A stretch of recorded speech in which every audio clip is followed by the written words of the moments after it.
My name is Maxi and I am making this video on October 16th, Sunday, 2022. And this is gonna be about my experience applying for the IAMPETH certificate program, specifically for engrosser scripts.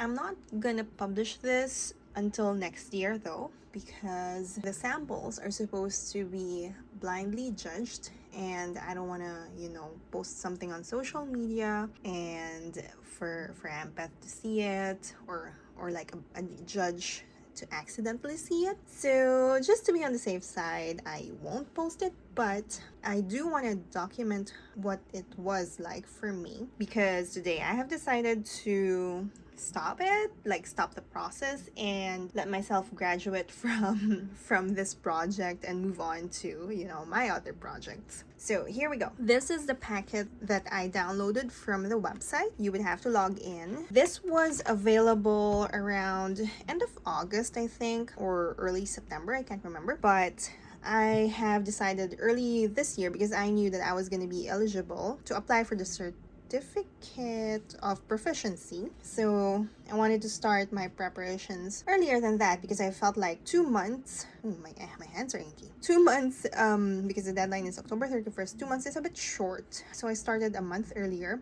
I wanted to start in July, but life happens. So anyway, I've got this little calendar here of how I had planned those 3 months to look like for myself. But as you can see from the circled dates, I didn't really work on it consistently in any sort of pattern. My thoughts were initially in the first month I was gonna study specifically the magic schools and the numbers, because I feel like I have a good grasp of the minuscule letters or the lowercase letters already, but I didn't feel like my magic schools and numbers were polished at all yet. Then for September, I thought I would start drafting, which I think I did. And then for October, that's when I should start finalizing, which was actually what happened. I finalized one of the pieces last week and 2 of them yesterday, actually. Early on, like in August, I wrote some to-do lists here, just not in any particular order. First would be to gather and test the materials, and you know what my main mistake was? I had referred to last year's packet thinking that the only thing that they would change were the text block. This was an anagram, not an anagram, is it an anagram? Pangram. This part was pangrams before, like 3 different pangrams. And then this one was still a name list, but the names changed every year. So I thought, well, I could start looking into the materials. The only thing was that this year they decided to up the thickness of the paper required. Last year they said 60 pounds or heavier.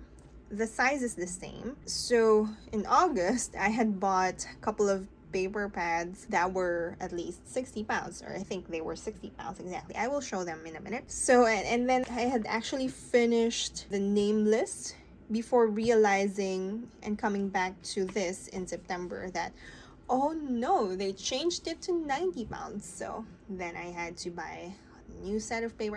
I'm still kind of bitter about that, because I feel like that draft, I really liked that draft. So anyway, I also wrote get the details of what to write, which is in the packet, write a sample, which would be your baseline or starting point, and then self-assess what to work on. I'll show you a sample. When I started in drafting the Declaration of Independence, which is the text block here, for some reason I don't know why they chose the Declaration of Independence. Just a side note, because this is supposed to be the International Association, and I'm not American. But anyway, so I wrote some notes for myself as to how or what I needed help with. For example, I felt that I needed to pencil in the guidelines on the paper itself, because it helps me more with the slant consistency and to get the precise X heights. I also needed to put in the margins and properly lay it out. I thought I needed to pencil the words to help gauge spacing and avoid length mistakes and spelling mistakes and capitalization mistakes, but I didn't really do that because it just took too much time, and I felt like when you're drafting with a pencil, you can't really account for the shade, the spacing. And then I told myself to use a new nib, because initially I was using Hunt 101, which produces the thickest shade of them all because it's very flexible. But for the X heights that these are required in, 1/4 inch, 1/8, and 3/16, it's very hard to have an elegant looking script when you're using Hunt 101 in that size. So I told myself I'll switch down to Hunt 22, but later on I actually switched to Nico G because of the paper that I was using. And I just wrote watch hairline quality, and then I wrote some notes to myself which letters to practice on and what sort of comma style that I wanted to use, and I thought this style might be more consistent. And then practice adding accent shades. Uppercase G for some reason still eluded me, and then loops. Yeah, and then I even wrote down the capital letters that I would need to use for that text block. So anyway, that's an example of how I self-assessed. I also wrote a note to study the Zenarian manual because it's specifically written in the packet that is how your work will be judged. You will be judged against the standard of the Zenarian manual. So this is available in archive.org, or go to David Grimes' website in his archive, and it has instructions. But yeah, when you print it out, it's really small, and I wanted to study the letter forms in more detail if that's how I'm going to be judged. So what I did was I screenshot all the images in the book that were relevant to what I needed. In this particular case, I did that for the uppercase because I feel like, again, I'm good with minuscules. I wanted to make sure that my majuscules were up to the standard. And then if you notice, there are extra lines as well, so I had to do that in Procreate just to add some guidelines and for me to understand how, like, where do the loops stop or start, that kind of thing, just a proportion of everything. And then I have a note here to watch numbers lessons because in the Zenarian manual there isn't really any instructions for the numbers at all. There's only this exemplar and not a lot of variations either in here, but I think I followed this one pretty closely.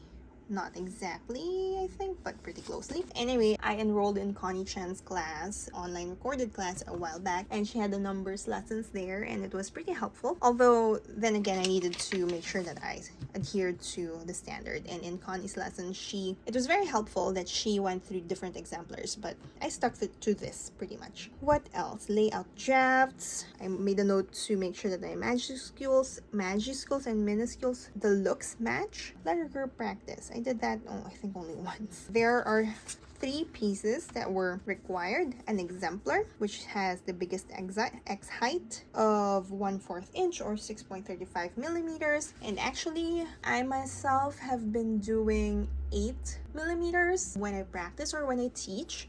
So even this one is a bit of an adjustment for me. Imagine my discomfort when I reach this one. So the second one in terms of the height is this one, the listing of names, 4.76 millimeters, and then the smallest is 3.175. So let's talk about materials. They specified the X height. They specified the size of the paper, the weight of the paper. They also tell you to wrap it in plastic for protection and maybe use a mailing tube, which I think I will do. I'll need to buy it still. So essentially what you would need for this, or at least what I used, is you need to have the paper in the right size and the right weight. You need to have black ink. They specifically tell you that. And because there are different sizes and they're a bit unconventional with the sizing, I feel like, because I had guidelines for 6 millimeters and 8 millimeters, and these are like unconventional. You need a ruler. Apart from the ruler, I also used let me write that down, a light pad. A light pad was useful. What else was useful? Pencil, course, and guide sheets. Oh yeah, I have it here, print guide sheets. I got them from lanquash.com, guide sheets. So he or she, I think it's a he has presets for IAMPETH. I think I modified it somewhat to make it landscape. I can't remember if what was there in default was portrait. Oh, I think I redefined it to print on a letter size paper because I don't have, my printer can't print on a 11 by 14. So I printed a few for the required sizes because I thought I'd practice on these more. And these are printed on HP premium paper, but I've been finding that it catches on my nib. So anyway, I will show you the paper choices that I made. So I guess I spent a bit of money buying a few things. Okay, so this is the paper that I ended up using for 2 of the pieces, and I discovered this paper really late because I was running out of this paper. For one of my pieces, this was what I used. Yeah, I would recommend Fabriano. I think it's a really good brand. This one, Bristol Smooth, as it says on the name, it is smooth, and it is 100 pounds, which is above what is required, which is 90. It is 11 by 14. This one is vellum. It is also 100 pounds, but it has a certain texture to it. It was harder for me to create non-shaky hairlines for the bigger X heights with this one. So I only use this for the small one. Just be careful when you're buying this, because the problem that I encountered was that sometimes the paper would have this random indents in them, like this one. I circled that one with a pencil, by the way. I thought it came from my fingernail, but I noticed that they're fresh off the pad, and a few of them had it. Like I have maybe 6 of them were affected, and this was out of the 20 sheets. That's why I went back to the store and discovered this one, which I thought I'd try, and it worked out better than I thought it would, and it was smoother too. So I would recommend this one, but you would have to experiment with your nib and ink combination as well. The other things that I considered this one, hot pressed, only because in the packet they suggested hot pressed watercolor, and I already had this in my stock. I've just never opened it because it's expensive. And yeah, this is the wrong size, by the way. So it's pretty good. It's smooth, but not as smooth as the other one. And I was also testing my ink, by the way. That's why it says red wine here. I decided to use Fox & Quill's Iron Gall ink. It's called red wine. Initially, actually, I was going to use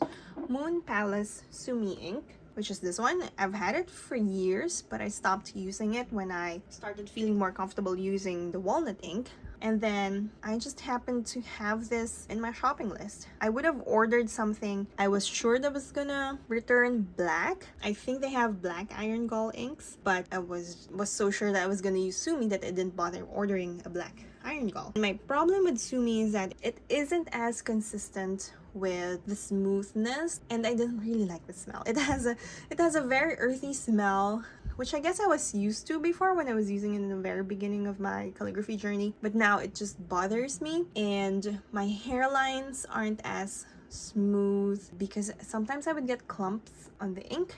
And I feel like in general, Iron Gall just produces finer hairlines. Although it does have, what is the word? Is the word coagulate? It does form these little things when you leave it like that. My little Tinky Dip here also has that on the side of the jar. So anyway, in each of these pads, I was testing my red wine Iron Gall to make sure that it returns black when it dries. For arches, it wasn't quite as black as I wanted it to be. It's like mostly kind of grayish. The next one that I tried was Canson. I already had this. It's the wrong size, but I had this in stock and I thought I'd try it, and this was how it returned. It was pretty black. Problem was I didn't like how my upstrokes were. I thought it could be smoother because it's pretty textured. And then because initially I thought the requirement was only 60 pounds, I had bought a couple of 60-pound brands. This one is Strathmore Sketch, 60 pounds, and Fabriano. This is also a sketch paper, 60 pounds. Between the two, I liked Fabriano more. Strathmore was pretty good. Let me see if I can find my very first test paper. I can't find it. But anyway, I tested both of them and I liked Fabriano better. I felt like it took in the ink better and it felt smoother. But yeah, the bad news was that later on I found that 60 pounds is not thick enough. The other things that I considered were Fabriano watercolor. It turns out to be even more textured, I think, than the Canson one, so I didn't end up using that. And then yeah, finally those two Bristol pads were the ones that I ended up using. This is the vellum one, Bristol vellum. It has a little bit of texture in it, but not as much as the watercolor one. And this is the Bristol smooth one. I'm not sure if it gets captured in camera. This is pretty smooth, and this one has a little bit of texture in it. Both are fine, and they, even though they're 100 pounds, I could see through them in a light pad, which I will show you. This is the light pad that I have had. I've had it since, I don't know, 2018, I want to say. I ordered it off of Amazon. I don't know if they still have this brand, but I'm pretty sure there's lots of them in the market. I didn't really want to use this in the very beginning because even though it's pretty thin, I could feel the difference with my arm if my arm was resting on it, and the difference in my script, as opposed to if it's just a couple of pieces of paper directly on the table. I was more comfortable with that than using a light pad. And also I felt like the lighting was a bit harsh for my eye because the lighting was coming from underneath, as opposed to if the lighting was coming from the top. Like, I just felt like I could see the baseline better, all the guidelines better, if it was directly on the page and my light was coming from up and not from underneath. So, but it is extremely helpful in terms of speed, because writing in guidelines take a lot of time. I had a lot of frustration writing guidelines as well, and I had to buy, well, I already had this ruler, which is I think from Artist Loft. Later I found myself buying a second one from Westcott because I got frustrated with this one when I realized that the 1/8, I think this is 1/8 inch, this first space here wasn't equal to the first space here. No, maybe it's the other way around. This is thinner than the one here there. That's why I have two washi tapes here. This was the one that I needed to consistently use so that my spacing would end up the same. So I bought a second ruler, but my frustration with this one was that the vertical lines weren't, there was one here that was like not straight. It caused a lot of frustration for me with these two rulers. Just an example. So I would start lining up from the top to the bottom. This wasn't super obvious, but this is shorter than this one. Here it's more obvious. Initially I wrote the margins here, and then I started from top to bottom measuring the proper X height, but when it came to the bottom, I'm like, why do I have a thicker space here than here? I'm like, it's so frustrating going through the trouble of writing all these lines. I think it took me around an hour even to do all this. So it was very frustrating for me to write the guidelines on the paper itself because of how inaccurate it turns out. At one point I was so frustrated. I was like, is this just me? Am I just dumb in terms of using rulers? Do I not know how to use a ruler? So in the end, I sort of gave in and used my light pad and put the guide sheets that I printed off of Lan Quash's website. I would do that. I would tape it on the page. I would put the Bristol paper on top, and you could still see it. And in one of the pieces, I actually had a third paper here with the draft of the layout. The Exemplar was the first and the last thing that I worked on. Oh, and I forgot to mention, I also switched my mechanical pencil from a 0.5 to a 0.3. This was the smallest or the thinnest lead that they had at the art store that I went in, and it did help with the guidelines. And I also switched from 2B lead to HB, and that helped with erasing. When I erase it, it's easier. But later on, actually, the Bristol Smooth didn't like me writing on pencil in it, because even though it said easy erasing, I didn't find it easy to erase pencil guidelines on there. So going back, the Exemplar was the first and last thing that I worked on. First, because I thought it would be easy, because it's the tallest X height out of all three, and I'm used to writing in tall X heights. So this was my very first draft, which I did on August 7th, and I was pretty much keeping an eye on the Zenarian manual the whole time. making sure that I would adhere to their standards. So this was written in Fabriano with iron gall ink. And then this is another way that you could assess your work. I scanned it, printed it, highlighted the stuff. I didn't really do this or reiterate on this a lot throughout the process, only because I felt like I did have a deadline. So, but if I had more time, then I would have studied it more rigorously, I think. So that was my first run, and I finished it last because I felt like it is the most important out of the 3 samples that I was gonna submit.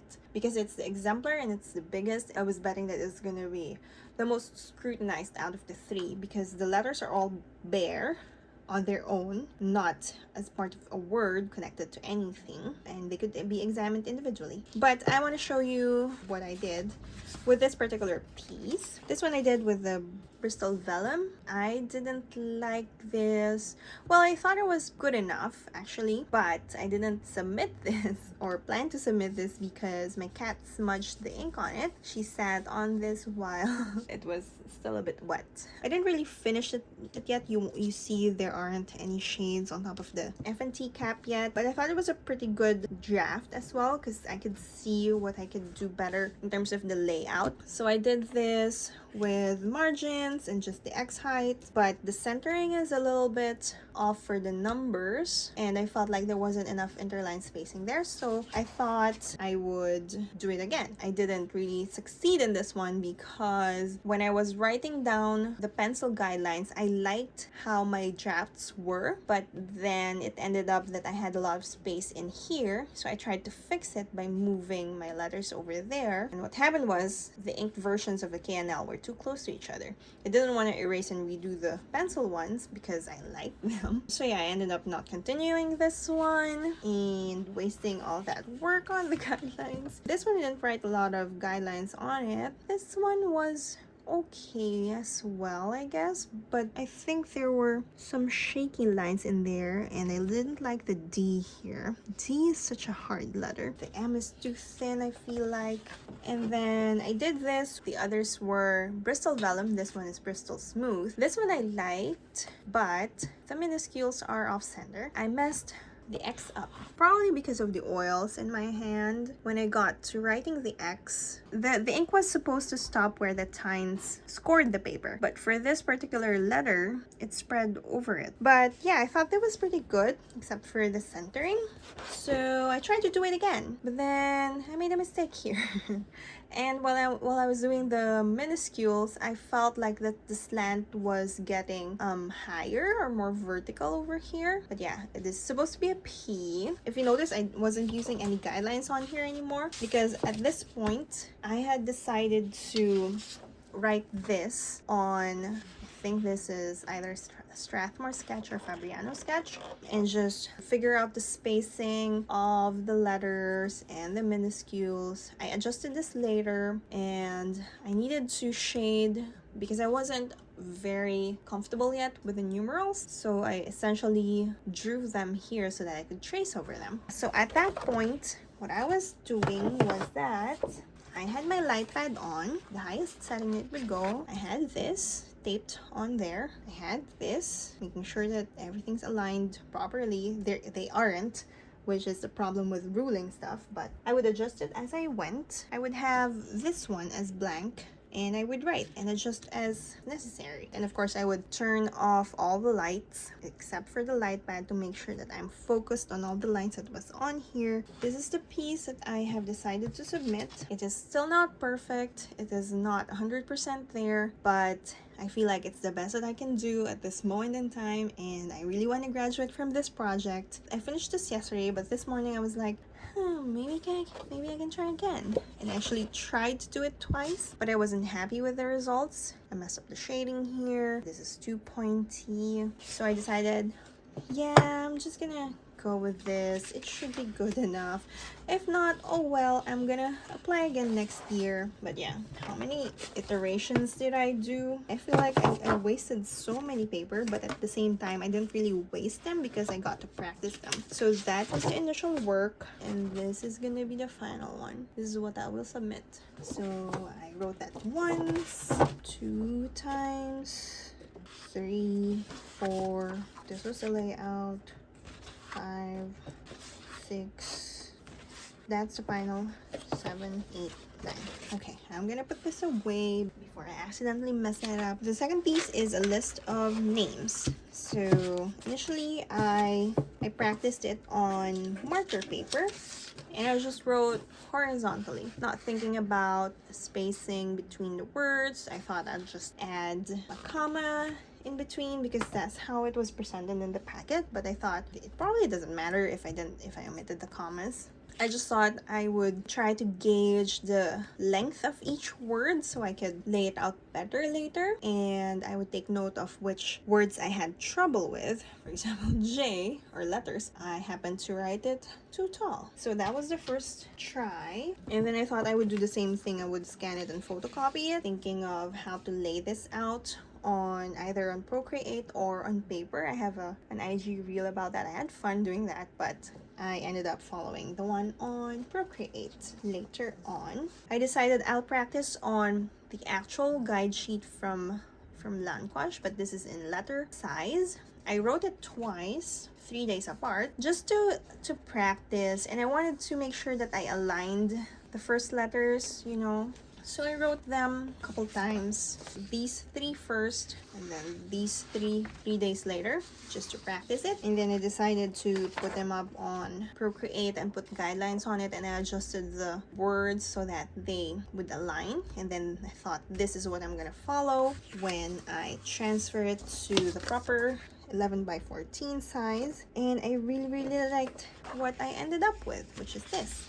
But the problem was, this was in 60-pound paper, which does not cut it. This was the first draft on the 11 by 14th size, but I would say that, yeah, I drafted it a couple times or a few times on other sized paper. I really liked this, except for making a mistake at the V because I missed the guideline. I thought it was still higher, but yeah, I should have just let it flow over the second ascender line. There was one more mistake. Oh, the N. I messed up the N here. This is a retouched version actually, but initially it was really wonky. It's supposed to be graceful. So yeah, those were the 2 glaring mistakes that I made on this piece, but otherwise I really liked the way that it turned out. Too bad that this is not what I'm gonna submit. I used, by the way, Hunt 22 here. For the exemplar, I switched between Hunt 22 and Nico G. The final piece was written with Nico G. It was better with that paper, but with this paper, Hunt 22 was fine. So I did a few tries. I had frustrations with the layout. You know, you take all this time putting guidelines in, and I wrote the first letter of each word to make sure that, you know, I know where to start, so that at the end of it, the results would show that they're aligned with each other. I arranged the words vertically because I felt like it was more organized as opposed to writing them horizontally. But yeah, I didn't end up finishing that because I don't want to say hate, but I do not like the way that S turned out. This one is also on the same paper, Bristol, but I didn't bother writing the guidelines because, as you would have guessed, I would have been frustrated, so I just used the light pad. But I wasn't happy with this because the A and the P are too thick, and I didn't like how my N ended up. So I tried again, this time with smooth. Look at how that J turned out. It's like really wonky, and I didn't know how to fix it without making it look really thick and weird. So I gave that up and tried again. This one is back with a Bristol vellum because I had this laid out before I bought that one, so I thought might as well use it. I can't remember exactly why I gave this up. I can see some shaky lines like for the J. Another try here. I didn't like how that looks. The B, and this was an okay try. I finished it. If I didn't redo it, I would have submitted this one after finishing the shades there, and on the loops. But I ended up redoing it on the Bristol Smooth. Oh, I made a mistake here. It's shaky. It's weird. But that was pretty good, I thought. This is the final piece. Different paper, same layout. I do not like that. I don't like that. I don't like a lot of things here, but it was good enough. I don't like the D. I don't like that. But yeah, this is my final piece, and let's compare it to the initial one that I thought that was really good. So I tried to correct the V, this one, corrected the N. I made a bunch of different mistakes everywhere else, but I was happy with those two. I was referencing this the whole time by using guide sheets. I had this, and then this, and then the blank Bristol smooth paper or vellum, because I was tired of writing guidelines and not ending up using them. Let me count how many times I did them on proper sized paper. 1, 2, 3, 4, 5, 6, 7, 8. I think it was the same amount as the Exemplar. So yeah, let me put this away and go to the last one, which was the one that drove me the most crazy, I think. The Declaration of Independence. So my exposure to this text is very limited to the Hamilton musical. This was my first draft. I just thought I'd do it on tracing marker paper. This was the right width, length. Okay, you know what I mean. This is 14 but not 11. This was my first draft, just to get a sense of how it's gonna look on the page, the spacing in between the lines, the spacing between the words, the breaks. So initially I thought this was a pretty good layout. This is 10 lines. The breaks were pretty good. I think I started with Hunt 101 and then I thought, no, this is not gonna work. I'll do Hunt 22, and I have some notes here to make sure that I adhere to the slant, that I don't forget adding the accents to the loops. The spacing before each capital letter is not too much or too little. The style of the comma, and I wrote I need guidelines. So when I wrote it, I was just doing this and you can see the guidelines underneath. Yeah, and I made mistakes in terms of punctuation, capitalization. There were 2 lines that started with a dash. I thought it was good to start it here. Then later on, that's not what happened, as I will show you. So I have a couple of practice papers here. I did them like this because I was lazy. Sometimes I would pause on the actual page and write it here to make sure that I know how to space. This was rights and unalienable, how to space them in between. And this was my first try on an 11 by 14 sheet. So this was still on the 60-pound paper. I took the pains of writing the guidelines, but as I was writing, I was realizing that, oh no, actually some of the guidelines ended up having higher X heights than the others. Look, they're not particularly even. I'm like, what was I doing when I was writing these guidelines? Was I not paying attention? Was I not tilting the pencil enough or consistently? Yeah, it was very frustrating, but I thought, yeah, it's a good first try. And then when I bought the proper paper, the Bristol vellum, I think I still pretty much followed the line breaks as I originally planned. Some of the words like principles used to be there, but it was pushed down. The last line occupied the whole thing, probably because I was writing wider letters and I had more space on some of them. I didn't even punctuate this right away, thinking that I would do that in the end, but my mistake was I was using a ruler. Here is when I started using a ruler, when it was all dry. But then when I got here and I lifted my ruler up, the ink spread out. And imagine my disappointment when that happened, having to redo this whole thing because it's just such a small X height and a lot of words. It's a lot of effort to write the guidelines, so I was just so frustrated after that. So I tried it a second time. This one I tried to do in 2 sittings. I did this in the first sitting. The second sitting, I was looking at this word to make sure to align it, but I was looking at it too much that I also copied the second word when the second word should have been whenever. And I guess this is my final one already, and I only did it how many times? If we count that, 1, 2, 3, 4, 5, as opposed to the 8 times that I did the other 2, because this was just such a painstaking piece to do because of all the words. And it was very small and my hand really hurt considerably after finishing this. I think this one I did in one sitting, and I even have a mistake here. I didn't put enough space here, but I'm not gonna bother redoing this again because my god, it is like torture for me, honestly, redoing this particular piece. And I thought this should be good enough, even though my line breaks weren't as planned. Like, I didn't start with that here, this one didn't start here, this one didn't start here, and I have an extra line now. I think this goes to 11. It used to be 10 lines only. But yeah, this is what I will submit. This was the first draft. Let me show you the first 11 by 14 draft here versus this. I gave up pretty much on writing the guidelines in the end. I just again used a light pad and pretty much wrote straight on it. Every time I encountered a capital letter next, I would pencil it straight on this page. I didn't have anything in between, like the 2 other pieces that I did. And of course, I have some other practice pieces here on the side. There was a time I remember when I felt really scared to use the 11 by 14 paper right away and waste it. So I kept writing first on letter-sized paper, warming myself up, waiting for myself to have the courage to, you know, try it on that size paper. But that was pretty much it.